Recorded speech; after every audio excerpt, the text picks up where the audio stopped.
All right. Welcome.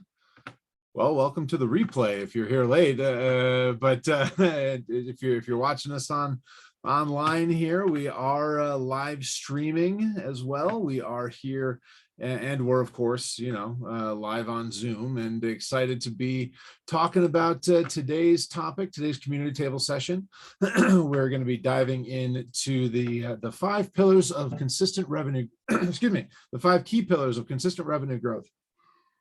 Easy for you to say, right? Yeah, exactly right. I'll tell you, all of a sudden it was like something caught in my throat.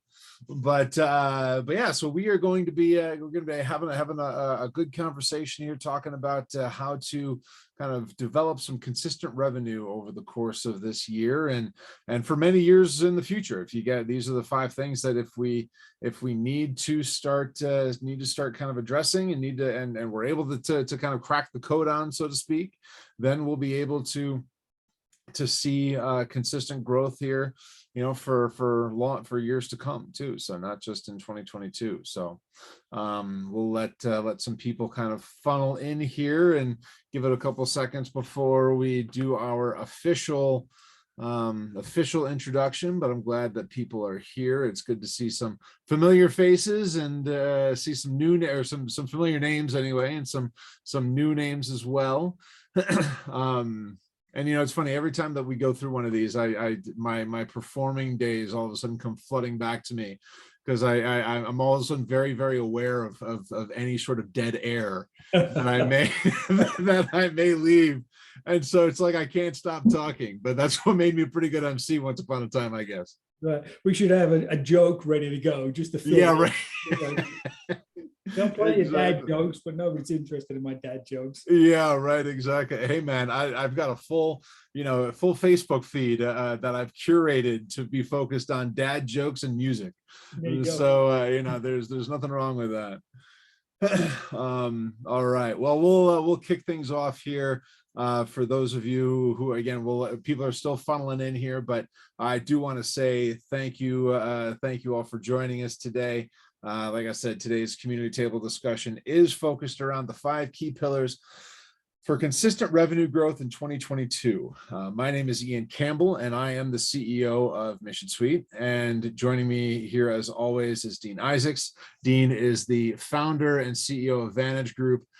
Dean's a serial entrepreneur. He's got over 20 years of hands-on business growth and sales and marketing experience. He works with B2B companies across the U.S. that range from startups to the Fortune 500. He loves helping small and mid-sized businesses achieve their growth goals by developing and implementing high-impact sales, marketing, and growth strategies. Dean, if that's changed since I don't know that I've actually updated your bio since we first started doing this a year and a half ago. So that's changed. It's time. I was going to say, you may have to let me know. Before we jump in, just real quick, I want to address a couple of housekeeping items. Of course, we are being recorded, and as I'm sure the Zoom alerted you to when you joined. And we are also streaming live on Facebook. So if you get a text message or a phone call frantically from somebody who's itching to get on this webinar, then you can direct them to the Mission Suite Facebook page. And of course, we'll be sending out the replay of this tomorrow. A link to it'll be live on YouTube, on Mission Suite's YouTube page. I know that Dean oftentimes does something with it, so you'll see it on his pages as well. So like us, follow us, friend us, find us on socials, and you'll see this and be able to direct people to this as well. Obviously, we're always taking questions when it comes to this stuff. So if you do have questions, do me a favor and just use the Q&A function in Zoom as opposed to the chat, because that does help us to kind of keep all the questions contained and make sure that we know which ones we've taken care of, which ones we're going to answer live, and so on and so forth. So but yeah, so I am excited to get started here. First things first, we actually developed a poll for this, because there are some faces, there are some names on this list today that I don't recognize. And so I just want to make sure that as we are talking about this, that we are kind of focusing in on the right thing. So we want to know a little bit about who you are, and you should see the poll has launched live there. I kind of want to know who you are and what you're doing. So I want, are you a consultant? Are you a solo practitioner? Are you a salesperson for a company? Are you a sales leader? Are you running a company or a sales team? Those types of things. So so if you could just let us know. It looks like we are focused primarily on consultants and solo practitioners. We've got somebody. We do have somebody who is running a sales team, or at least has a salesperson working for them. We've got a couple of people who are also salespeople as well. So thank you for joining that, for letting us know kind of who we're talking to. That's really helpful. So we're probably going to be talking a lot about what one person can be doing throughout the course of this. And so, because we do have, again, the majority of who we're talking to, the majority of the people on the call today are kind of in that consultant solo practitioner realm. But Dean, you can kind of, as you need to, or as you think is beneficial, kind of shape what you're saying to be applicable to a salesperson, right? Because that's going to can be a little bit different at times, or a sales leader. And obviously, if you have, if anybody that does fall into that category has any questions, definitely speak up and fire off a question in that Q&A stage there. So with that, I'm going to say one more thing, and then I'm going to let Dean start talking, because I've been going for a while. But as we do here, I want to know, kind of just to kind of help us frame the conversation, Dean. So we're talking about the pillars of revenue growth. When you say something like that, what do you mean? Like, what are we talking about here when we talk about the pillars of revenue growth? Yeah. So I'll start out by saying this isn't just a sales-centric conversation, right? There are a lot of things that have to happen for us to go from no revenue to revenue. And so we're going to cover some marketing kind of stuff, some sales topics, and some things that maybe feel like they fit in between. So kind of keep that in mind. But when I think about the 5 key pillars of consistent revenue, what I think about is the clients I work with over the years, the businesses I've seen, typically have 1 or 2 primary things they do to generate leads, business, revenue, and clients. And that's fine to a point, because if this random thing happens, like a pandemic hits, and your leads only come from trade shows, you're kind of hosed. So you've got to be able to spread out the activity. You've got to have more than one person kind of involved in this whole revenue cycle thing. And of course, the business has changed a lot, right? How we go out and acquire business, how our prospects search for or make buying decisions has changed in the last 2 years. So there are 5 key areas of sort of activity I believe all businesses, even solo entrepreneurs, need to focus on. So we're going to touch on each of those 5 and then really pick out 2 or 3 things from each. We could probably spend an hour on each of these 5. But my hope really is for everybody that attends today to come away with 1 or 2 or 3 aha moments. Like, I need to spend some time on doing that thing. Mm-hmm. There may be some other things that we talk about, like, I do that. That's kind of elementary. Sure. Well, maybe to you, but maybe the other 50% of the audience, not so much. So that's kind of what we're going to be focused on today. Okay, excellent. So, and you mentioned even solo practitioners, right? I mean, looking at this list that we kind of came up with, I would say especially solo practitioners and individual consultants have to have these 5 things, at least a little. They have to be active at least a little bit in these 5 things, right? I mean, isn't that probably, is there anything in here that you would say that a solo person can kind of get away without doing these days? Because I'm looking at this and it seems like it's just, I mean, all these things at least need to be hitting a little bit. Yeah, the easy answer is no, right? You got to do it all. Right. But the truth is, I think it depends on your business mm-hmm. and your target audience and who are you prospecting and where are they hanging out and how are you going to interface with them too. So there may be things that have a higher rate of return in terms of activity and resources. And we can kind of dive into that. I'll give you just a quick example, social media, right? when we say social media, your mind may go to any number of platforms, but most people on this call are probably not going to use Pinterest to build their brand. But I would hope that most of the people on the call will be active on LinkedIn, for example. So you've got to kind of like weigh your activity and where you spend your resources. And that's something that hopefully at the end of this call today, we'll be able to kind of define what are my high priority activities that I'm not doing? What are the things I can maybe push out a little further or even outsource too, right? You don't have to do it all yourself. Absolutely. And I think an interesting point of this is going to be finding ways that we can kind of kill two birds with one stone, right? Because I mean, you look at like, you know, things like, and just so that everybody is clear, we're talking like the 5, and obviously the 5 key pillars that we laid out in the description to this are sales pipeline management, current client growth, active referral program, email list and database, and digital marketing and social media. And those last 2 things can really kind of be pulled together into one activity, just split into 2 different outputs, right? So I think I'll be interested to hear kind of ways that we might be able to blend some of those together too.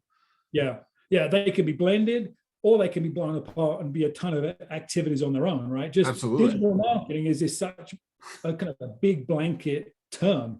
Could mean a lot of different things. So yeah, I think that we just got to go through this process and figure out what's the highest and best use of our time, where are we going to get the best results. But also, if there's some low-hanging fruit that you're not doing, that's the big win opportunity for everyone.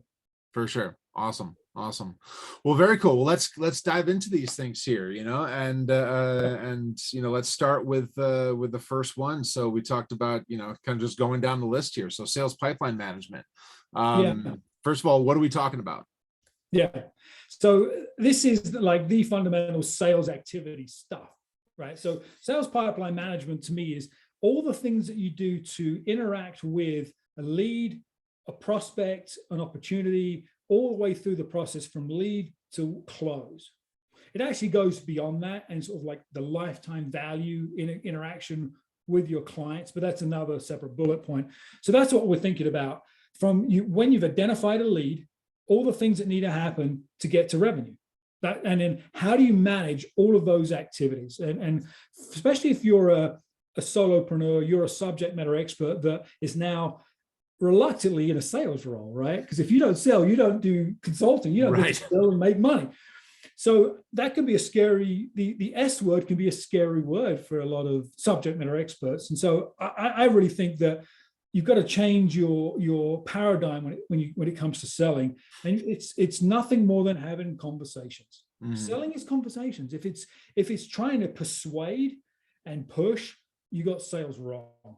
And that was maybe what it was like a decade or 2 or 3 ago when we had to come in hard and strong. Buyers are so more informed and they're further into the decision-making process. We've talked about this a lot over the last few months. They're more informed because they have access to information that you put out online. And so you can't push them in any particular direction that they don't want to go. So think of it in terms of sales, think of sales in terms of conversations. And so the biggest thing, so this is the first takeaway for everybody. The one thing that kills more deals or leads to more opportunities lost than any other thing in the sales process is poor follow-up. So if you follow up consistently, if you have a process for following up consistently, you will, just by the nature of the way things are, you will close more deals. Right. So when I say follow up, I'm really talking about understanding each step of the buyer's journey. So we have to be empathetic in selling these days. We have to understand what the buyer's going through, and they don't want to be closed.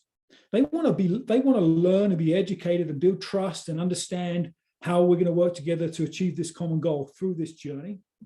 And so making sure you know what each step in the buying process is, and buying process is far more important than our artificial selling process, right?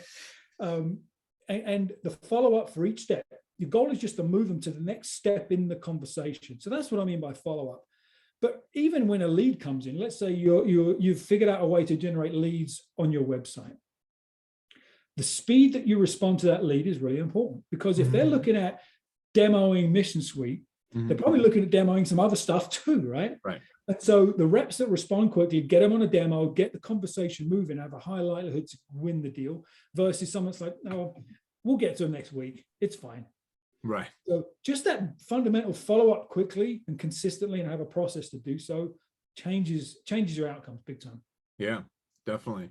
So as far as follow-up goes, you know, I mean, just because again, this is one of those things that is kind of starting to blend a little bit when we're talking about the response. Let's first kind of talk a little bit about the response time for an inbound lead, right? For a lead that's coming in. So how quick is it really? I mean, I've heard anywhere from, oh, somebody's got to be on within 5 seconds or 5 minutes or inside the first hour or whatever. Is there any like real information that's out there that can actually be helpful to tell us how, like, if we don't respond inside of this time, then we're starting to lose deals? Yeah, and there is, and the speed to lead or speed to response time, right? Speed to lead changes with industries, right? If I'm selling a more commoditized item where I've got 2 or 3 choices and maybe it's a low barrier for entry, I can click, put my credit card in and off I go, or even I can get a free demo of something, then the speed to lead, the speed response time is really important. You want to be part of that conversation before they make this decision within the hour. But generally speaking, kind of in the B2B world, professional services world, within 24 hours, ideally, same business day is best, but within 24 hours. I would also say the response time shouldn't be predicated on your availability either. So if you've got a good CRM or a good marketing automation tool, when somebody says, contact me, schedule a download, whatever, or schedule a demo, create a download, you should have an autoresponder built into that workflow that says, hey, Ian, thanks for downloading the white paper. Thanks for requesting a demo. We're here. We'll be, Monica will be in touch with you in the next 24 hours. Make it human, put a name and a face to it, and tell them what to expect. Then they're not hanging on like, did that even go through? I clicked the button. Did they listening? So that's just part of the follow-up process, is have some automation built into that. Right. Then you can follow up within hopefully the same business day. Sure, absolutely. And then how long should we be following up? And what, like, again, I know that this is going to be kind of dependent upon industry and your own business, but just, some guidelines as to maybe how to determine how long we should be following up, or how many times is, just kind of becoming the clingy ex kind of a thing. Yeah, when they say no, it's that respond, is it no? Yeah, right. I think, again, I hate to always preface a response with it depends, but if it's let's say it's a lead that's generated through your website, a request for a demo, that's you need to stay on that, right? They have a desire or a need. They've exchanged their contact information for an opportunity to see your application, your software. If you're in the consulting world and it's a referral, let's say, it may take a few reaches, right? It may take a few sort of outreaches to get that person to respond, because they may not have connected the dots. Like, Robin introduced me, but who? I don't know who you. So you have to be a little more diligent. So I think you need to reach out 3 times in the first week, which seems pretty maybe frequent, but think about your own personal inbox. How quickly does stuff get buried? Or it's like, I'll get to that. So it's actually doing them a favor that you're staying top of mind, that you want to kind of close that loop and have that conversation. So 3 times in the first week. And then I would say weekly after that for a couple more weeks. And here's the thing, don't wing it. Define your process, script out your follow-up emails. Even better, set them up in your CRM so you can hit click and go, right? And then that sequence happens automatically. But if you're not quite that, you're not quite there yet, at least have them templated out so you don't have to think about it, right? Follow up number 2, boom, out it goes. Follow up number 3, boom, out it goes. And you've got a process, because process drives kind of consistency. Right. And then the second week email is a little different. And I have a sort of like a breakup email that I can use sometimes, and it gets really good responses. I'm working with a client right now. They sell some software. And the rep's been following up after this really energetic lead came in. and he's got no response. He was ghosted. So I said, just send this. Have your priorities changed? He sent it out. He got an immediate response saying, thanks for asking. Yeah, we've shifted to a different direction. I want that. That's better than no information. Right. Close them, qualify them out, move on with your life. So script out your follow-up emails. But if you've gone a month, so you sent 3 emails in the first week and then weekly after that, if you've got nothing, I would put them into your nurture campaign. So you should have an email sequence that's twice a month for a period of 3 months. That's what I call a nurture campaign. And that really isn't it. Go and putting them back at the beginning, starting to re-educate them on the value of what you do. It could be white papers, it could be industry information, it could be testimonials, it could be whatever you feel is the right content, but you want to re-nurture them. See if they engage in that nurture campaign. And looking at your marketing or email automation software, you can see who's opening and clicking through on those emails. Right. Maybe a way to re-engage them, because maybe it's just bad timing. So get them into a nurture campaign after a month of outreach. You know, you mentioned a couple of things that you mentioned. First of all, that breakup email, right? Because a lot of people that I've talked to get really antsy with a breakup email because, you know, they haven't said no yet. So maybe it's a yes, right? And which I get. I mean, I get the impulse at least. I mean, but that seems to be something that it's just with experience, you kind of realize that that's just not the case, right? It's not. And have your priorities changed, or has something changed, is a really soft way, because we're not looking for them to say, I'm still interested in buying. We're not looking for them to say, leave me alone. We just want a response. Are you still alive? Right. And so this has your priorities changed is a soft way just to get them to respond to you. Right. And they feel it's amazing. A simple email like that, you'll get some insight that you didn't ask for directly. Yeah. You're not closing the file, right? The old school, we're just going to close a file on you. No, because you don't know. It just could be bad timing. So the priority question can really help. Yeah. And it's 100% success rate, right? I mean, either they say, no, let's talk again next week. And now you got another phone call, or they say, yes, I'm not going to do it. Now you got your time back, or they just don't respond. And you know that they're just not that into you anymore. Right. So stick them in the nurture campaign and move on with your life. Exactly. And then, you know, the other thing that does come to mind is that, you know, when we're talking about, because there are sales, you know, obviously we have salespeople on here, and you know, they may not have access to their own, they may not be able to make their own decisions on automation or anything like that. But I've known plenty of people that just use people that are stuck in Outlook, for example, that are forced into using Outlook because they're in the wealth management world, right? And you know, they're directed into Microsoft for whatever reason, right. And which, you know, my thoughts on that aside, you know, there are ways in Microsoft you can create signatures, right? And then you can create those templates and just write out a full email and as a signature, and then boom, you're not fully automated, but at least you're halfway there, right? Absolutely. I mean, even if you got a Word doc and you copy paste, right? Yeah. Whatever it takes to, if you can standardize 85% of that, it's gonna happen more consistently. Of course, you want to edit it, tweak it for that situation, but totally, don't overcomplicate it. If you don't have automation, this is really easy. But know your process, right? And schedule those follow-ups too. So if you know you got a Monday, Wednesday, Friday follow-up from a lead that came in Friday. Put them in your calendar, put them in your to-do list, however you manage your time. I'm going to email Ian, email 1, email 2, email 3, these dates, these times, and just, you know, be disciplined. Right. Yeah, exactly. Absolutely. So let's talk a little bit about current client growth. That's when we, obviously, I mean, that it seems pretty obvious, but just to ask the obvious question, what do you like? Let's kind of first define what we're talking about here. Yeah, I see we had a question come in from Robin. Do we want to hit that first? Oh, sorry, I missed that. How do you feel about just asking to confirm receipt of the email along with a commitment to call them if you don't get a response? Is Robin's question. So you're asking for 2 things in one email, right? If you earned that right, that trust, that relationship to ask for it, right? So to me, that's self-serving, right? It's self-serving, and they've got to feel like there's a reason for them to do that.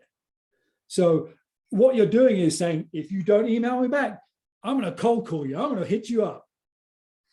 Right? That's what you're saying. Mhm. And I don't mean to completely like, tear Robin's idea apart, but they're not going to answer the phone. Sure.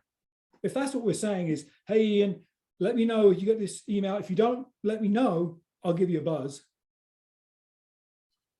I wouldn't do it. I don't think that's the way to get response. So my email got really. Yeah, I mean, authentic tone. It's hard to create. It's hard to communicate tone in an email, right? Mm-hmm. It just is. So I would suggest if it's a true just being ghosted, go try it. Robin, try my idea out. Try that has your priority changed or has something changed email and see if you get a response that way. It's hard enough to get people on the phone. If they know you're going to call and they don't want to answer, they're not going to answer, right? That's true. I mean, everybody's got caller ID these days, right? And so, I can look at my desk phone here and see exactly who's calling me now. So it's a different world it's a different thing than it used to be. So it sure is. All right. So current client growth, again, pretty obvious from the just off the start. Is there anything, what are we missing? What are we talking about here? I think there are 2 or 3 things. The first is this concept of lifetime client value, right? Or client lifetime value described both ways. And really what it is, it's a combination of 3 things. Frequency a customer buys from you, the average value of each deal or sale, and how long they stay, right? Those 3 components add up to maximizing the lifetime value of a client, because we all know it costs a lot more to get somebody in than to keep them and grow them. Right. So that's what we're really talking about, is ways to find opportunities to help them in a deeper or broader manner. That's the goal. You can't, again, the goal is not to sell them stuff they don't need. The goal is to really understand how we can expand. So if your client model or your client profile is smaller businesses, you may have some limitations to that, perhaps. If you're working with large global companies with lots of locations and divisions, you might have a lot more opportunity for growth. It really just depends on who you're working with. But the goal is to understand the client at a deeper level and understand how you can add more value.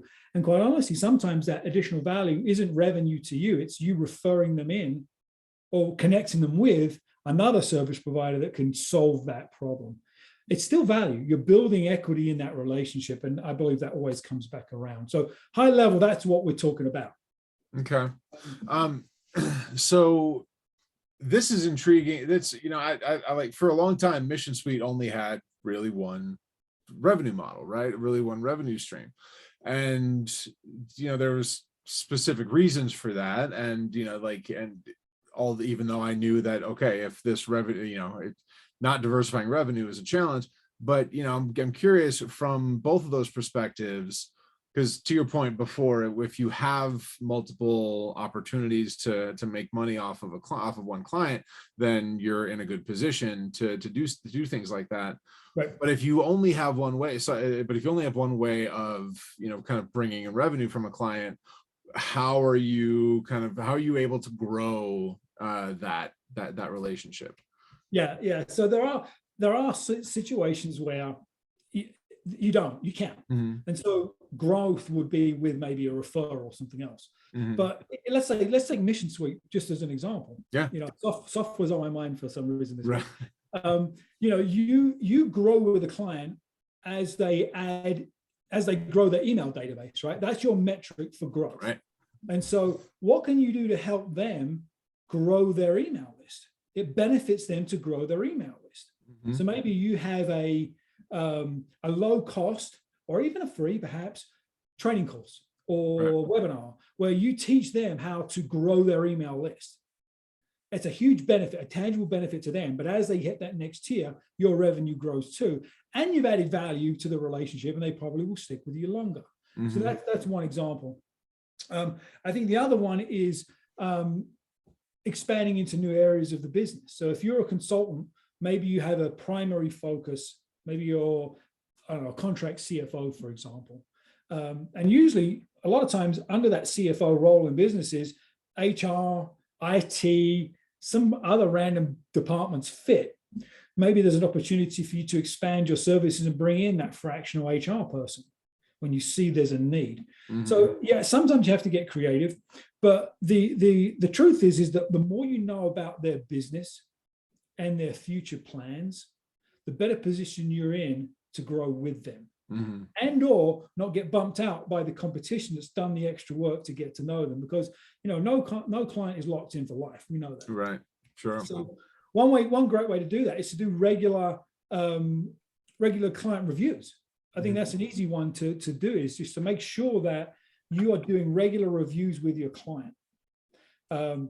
Whether it's like at the end of a project, the end of a phase, the end of the calendar year, quarterly, sit down with them and get to know what's going on in their business. Again, you may know, you may not know. If you don't spend the time, intentional time, you're probably missing opportunities. So that's an opportunity. That's one way to grow, or to find opportunities to grow that account. Let me ask you this. I've known people in the consulting space who are really hesitant to go outside of their bubble and their core area of expertise, because it starts to feel like you're trying to be all things to all people, right? I mean, you and I have a mutual friend back in San Diego, Jim Tenuto, who always used to make the joke that the answer is money. What's the question? Right. And of course, no consultant, wants to kind of come across that way. No salesperson really wants to come across that way. And so how do you avoid kind of being that or looking like you're trying to be all things to all people? Yeah. Well, I think it has to make sense, right? It just has to make sense within your either skills or confidence or abilities, and it has to make sense to the client, right? If I started talking to clients about supply chain and how I can help them buy stuff cheaper, it doesn't make any sense, right? It's just like this big disconnect. So it has to make sense. If you're not confident in doing that work yourself, but you're confident in referring in subject matter experts that can solve the problems you've helped identify. What if you set up strategic partnerships, affiliate relationships with these people, where you get a little bit of revenue, a referral fee, if you will?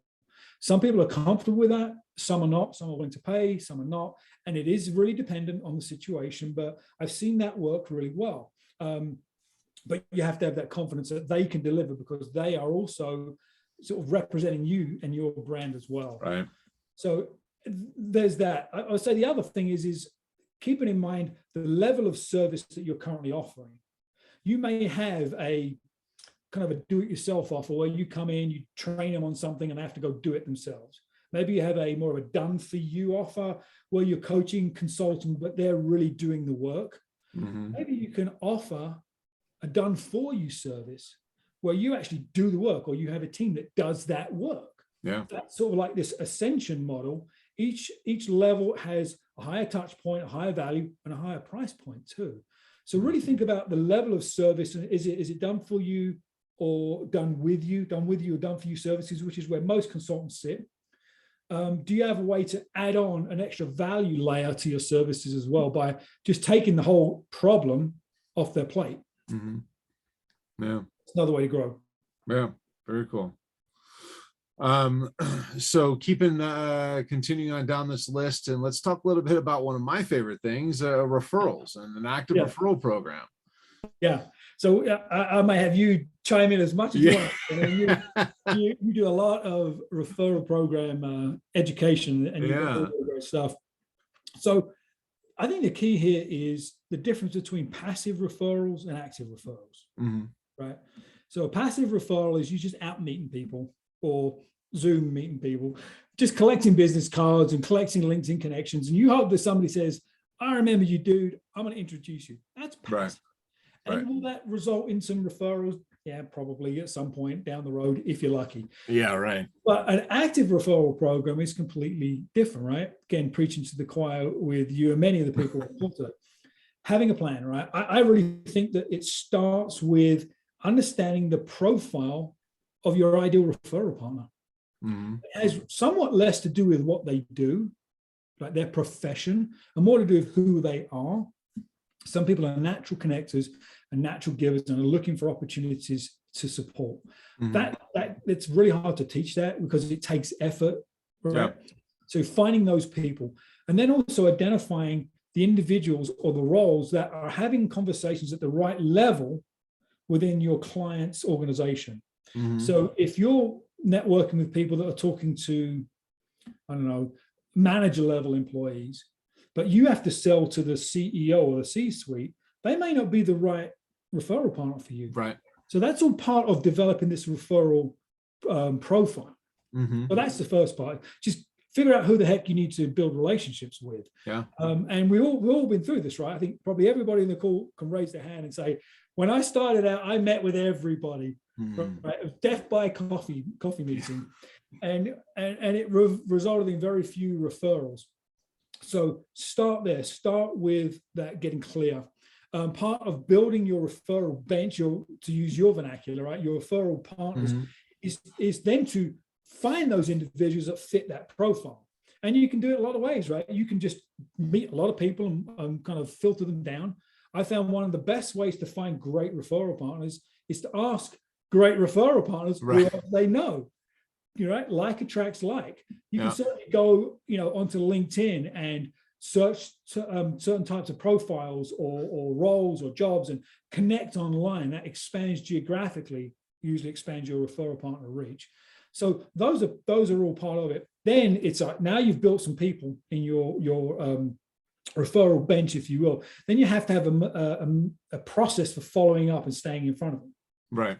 Again, Mission Suite's got it all built in. I don't mean to keep pitching Mission Suite, but any of your tools, automation. I'm not going to stop you from pitching Mission Suite, by the way. I mean, go ahead. Use any tool you like, right? Yeah. Make sure you've got your outreach and your follow-up schedule, right? That's really important. Building relationships. I think you need to meet your new referral partners monthly for 6 months. That's just my kind of go-to. If you really click, you really hit it off, maybe you can spread it out a little bit, but generally speaking, monthly for 6 months, and then you spread it out from there. That frequency of FaceTime is really, really important. And then when you meet your referral partners, what do you say? I think it's your job to become easily referable. Right? I've talked about this before. There are some amazing consultants out there, but I really don't fully get what they do. If I can't, describe it myself, how the heck am I going to refer them in? Right. So as the person hoping to receive referrals, simplify what you do. Talk when you meet with your referral partners, share wins, share stories, share examples. One of the best examples you can share is, I had a lead come in, they asked for this thing. Here's the process we went through. Here are the questions I asked. Here's how they responded. Here's what we did for them. And here's the result. That just paints the whole picture to that referral partner of how they can do the same thing, right? Yeah. Of being active and really integrating into that person's thought process. So fundamentally start there. I mean, there's other things that we can talk about, but referral partner profile, find the people that fit, get in front of them regularly, share those stories, but also ask those questions. Ask questions of them. The more you can ask and understand of them, the easier you can refer. And one of the things that I really believe is important is be the first to give. Right. So after that first meeting, find somebody to connect them with. It doesn't have to be a client prospect. It can be another referral partner. Sometimes that's actually more powerful. Do that as soon as you finish meeting with them the first time, and then do it again right before you meet them the second time. Right. How much, relationship equity have you built? Then they're going to feel like they owe you. And why you don't want to manipulate the relationship, maybe they do, right? Sure. You want them to be active in connecting you as well. So just some thoughts about an active referral program. What do you have to add to that, Ian? Yeah, I mean, you hit a lot of the key points, right? A lot of things that I talk about a lot of things that I try to teach. A couple of things that do come to mind here as far as because we all know, kind of like you mentioned, you can network yourself out of a job, right? I mean, you can just go and have coffee after coffee after coffee after coffee after coffee, and that and then it'll kill you. Even if you just, I've known people who say, hey, Wednesdays are my networking days. And I'm like, man, how much coffee do you end up drinking on Wednesday? You know, that's crazy. And so, you know, but whatever you're doing, if you're doing too much of it, it's gonna overpower you, and it's gonna take over you. So I like to make sure that I have different, you know, I've got different levels of, you know, like the ABC kind of a thing. And, you know, Dean mentioned the referral bench, and, you know, like which is kind of a concept that I came up with a while ago. It's basically, I've got my home plate partners, and they're like, you know, it's like Dean and me, right? I mean, realistically, Dean and I can potentially touch on each other's business and every conversation that we have, because we're both talking about sales and marketing, we're both talking about process, we're both talking about increasing revenue. Whether or not there's an opportunity for referrals is a different story, but at least we're both in a position where we're having that conversation. But you know, that's kind of that home plate. And every play, at every turn, there's a play, right? I mean, there's that opportunity. And then the infield, which is kind of, you know, your similar people, similar conversations, and or the outfield, whatnot. But I like to make, you know, you mentioned the meeting with people once a month. Those are that frequency I tend to reserve for that home plate, that, you know, kind of ideal partner. And then you know, every 3 months for the other folks, every, you know, probably every half year or so for the outfield. But kind of gives you a way to keep control of your time, I guess, you know. Yeah. Well, those A-level referral partners will have whatever you want to do to Right. describe them. You find that you interact with them far more anyway. Right? Yeah. You've got mutual clients in common, you've got opportunities in common, you're working together on stuff. So it's really easy to stay in front of many of those. But then what happens is your focus for the rest of the group dwindles, because you're only focused on that small handful. So having that list, I kind of think of it of ABC. You know, you got maybe 10 or 15 at A, maybe 30 at B, and all the rest at C, and they kind of move around. Yeah. But again, having a methodology, I think, is important. Right. I think the other thing about referrals is you got these referral partners, but there's another level that I think about, which is what I call the strategic partner. Sure. And a strategic partner is not just somebody that you kind of refer back and forth, but instead of selling to their clients, like they refer you, whatever, this is a sell with potential opportunity. So where you've got combining services, perhaps you've got a mutual offer that you can go to the market with. That's the next level, right? And if you can create some strategic partnerships, obviously you've got to have similar kinds of client bases and similar values and all of those things. That's the next level again, right? Because then that's very active and intentional, and you're driving business with a with sale versus just a following up on a referral. You know, and that could be a co-marketing opportunity. It could be a co-presentation. Maybe there's some kind of financial affiliate relationship. You can work those things out. Some industries obviously limit what you can do in terms of sharing revenue, but you know, a sell with opportunity, you could still sell the combined package and have two different contracts with the client. Yeah. Right? Yeah. And, you know, it's interesting. So, and you've been a guest on the Referral Bench podcast. And one of the other guests that we've had is a guy by the name of Craig Jones, who's a wealth manager here in town. And he mentioned that, you know, he said he's got a couple of referral partners that he's worked with for so long. And he talked about this on the podcast, which is the only reason I'm talking about it now. But he's worked together with these folks for so long that ultimately now they're coming together once a month to say, okay, what can we present together and to whom to create that kind of strategic partnership? Yeah, right? That's a true strategic partnership. That's exactly right. Absolutely. Yeah. And so go ahead. Oh, sorry. I was just going to say that the last thing that I like to make sure to point out to people when I'm talking about referrals is to not keep score, right? Because that can be hugely detrimental. Like, you know, if the people that are in your referral network, you know, if someone's just not interested in giving you referrals, right? You figure that out, right? And if you don't, then you should have a conversation with Dean or me, because we can help you get there. But you know, it's gonna get to be pretty obvious that they're just not interested in doing it, and that's okay, right? Then remove them. But for the rest of them, you know, like, I know it's a perfect example is me and anybody else that I refer to in the sales and marketing space, because once somebody has a CRM, they're not looking to change unless they're looking to change, right? So I'm going to get significantly fewer referrals from any of my referral partners for that reason, right? Because it's not like, oh, you should change CRMs. That's a good idea. I'm going to look into that, right? That just doesn't happen. Yeah. It's, man, Salesforce is killing me. I'm spending way too much money. It's not working out that well. And so I need something new. That's when all of a sudden there becomes an opportunity, right? Whereas, you know, I mean, I'm able to, I'll be having a conversation, and, you know, somebody will be like, man, my sales guy is just not doing it, or I need to find a sales guy, or I need to figure out what my process is going to be, right? I can point them to you at any time and say, go talk to Dean, you know, even if they're already working with somebody else for something else, right? I can say, you know, like, listen, this is, you know, he's a guy that can help you kind of, that even if you need to silo him into this one little thing, he can help you figure this thing out, right? So understand that it's entirely possible that you'll give more than you get, and that's okay, right? Because if you're trying to keep score and you're trying to account for, oh, well, you know, I sent him 10 and he only sent me 1, and well, you're setting yourself up for failure. Yeah, yeah, and disappointment for sure. Right. Exactly. Yeah. That's a really good point. I really think that if you're in it to add value, that's the reason you make the referral. Good stuff comes back, whether you believe in karma or not. Right. And it may not come back from that person. It comes back from somebody else, or something else happens. So you put the good energy out into the world and you do the right thing consistently. People take notice as well. They really do. Right. So I have one other quick thing on referrals. The third bucket is client referrals. Sure.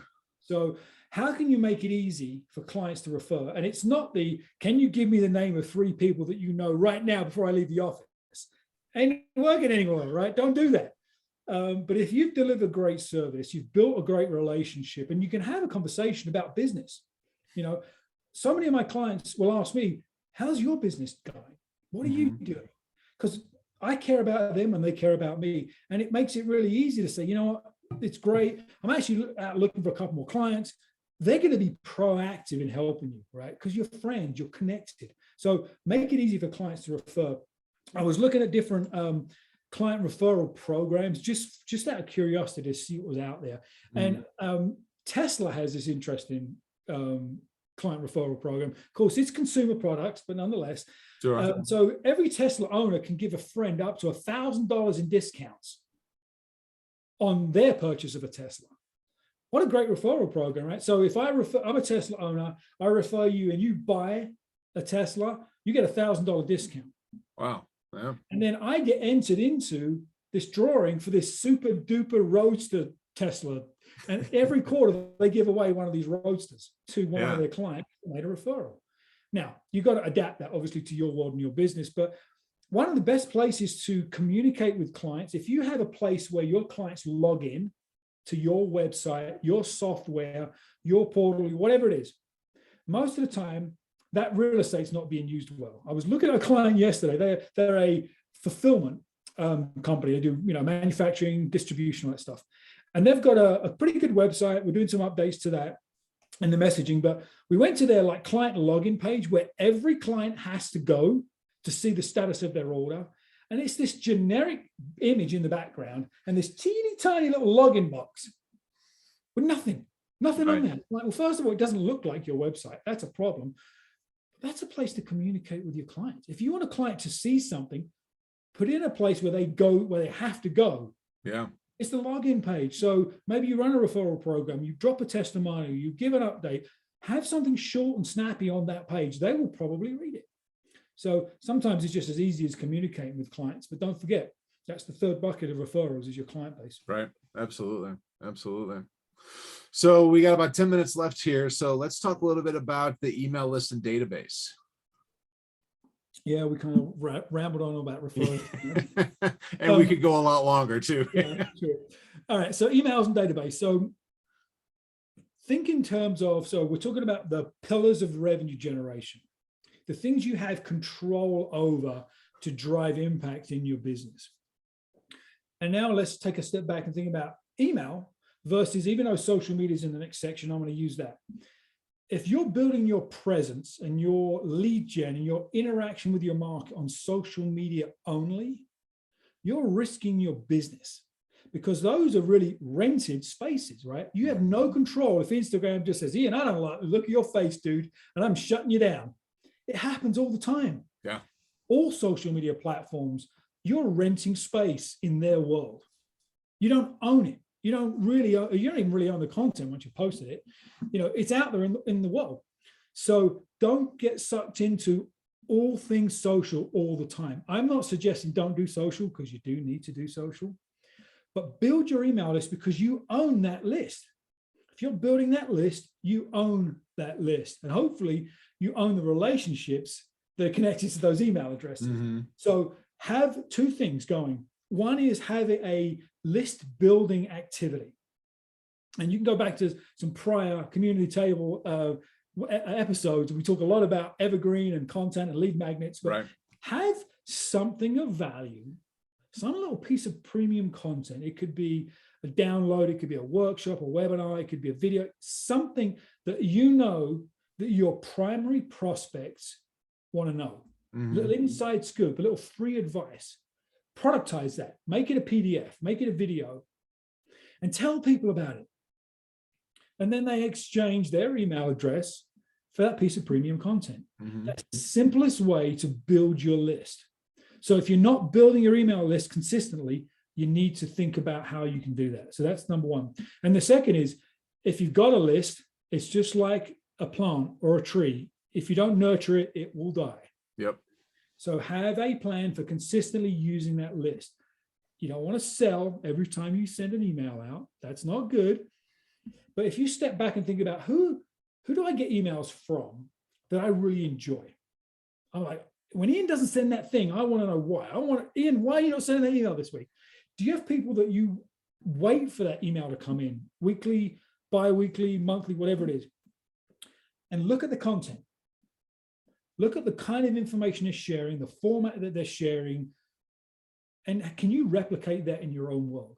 Mm-hmm. Usually, email content, newsletters, if you will, that are really in high demand are short and fairly frequent. Right? It can be really well designed, or it can be just simple plain text, whatever you want, doesn't matter.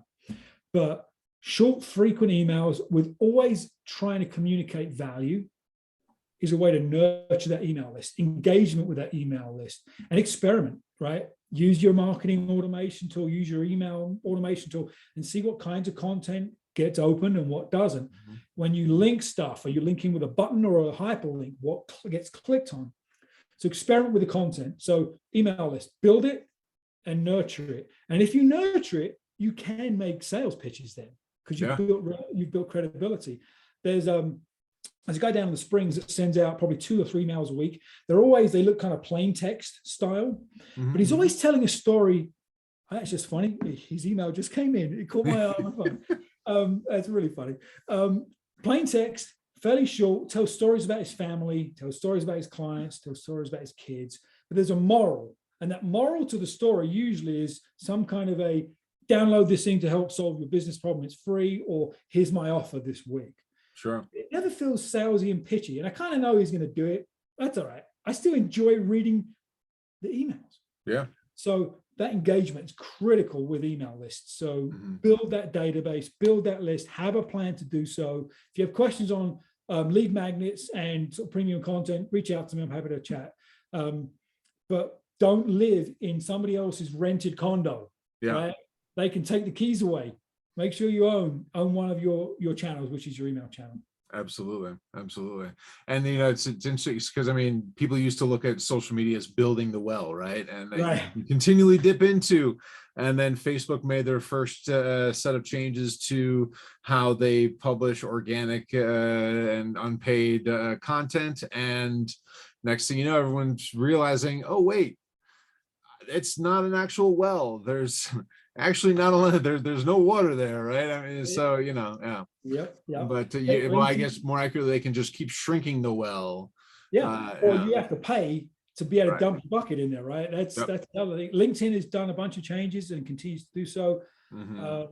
Instagram is coming out with a whole different way they're going to show content in their feeds. You need to know that stuff. You need to be active in the right channels, but don't rely on it, guys. It'll kill you. Mm-hmm. Absolutely. And the last thing here is digital marketing and social media. Speaking of LinkedIn, Instagram, and Facebook and whatnot. Yeah. So we'll hit the headlines on this one. We're not going to get into sort of paid ads and all of that digital marketing stuff. Just think in terms of digital outreach, right? You can use web. Certainly you can do paid advertising and social media. The first thing I would say is that there was this whole ebb and flow with this concept of social selling. Mm-hmm. And there's a little bit of a oxymoron there, right? People are on social to be social. They don't want to be sold and pitched to. And I think during the pandemic, LinkedIn swung heavily to pitch. You connect and somebody pitches your stuff. Yeah. It doesn't work, right? So in terms of social selling, it does work, but the part you do on social is social. It's connecting, it's building relationships, it's building thought leadership. And then you move them off of social to have a deeper, more specific conversation.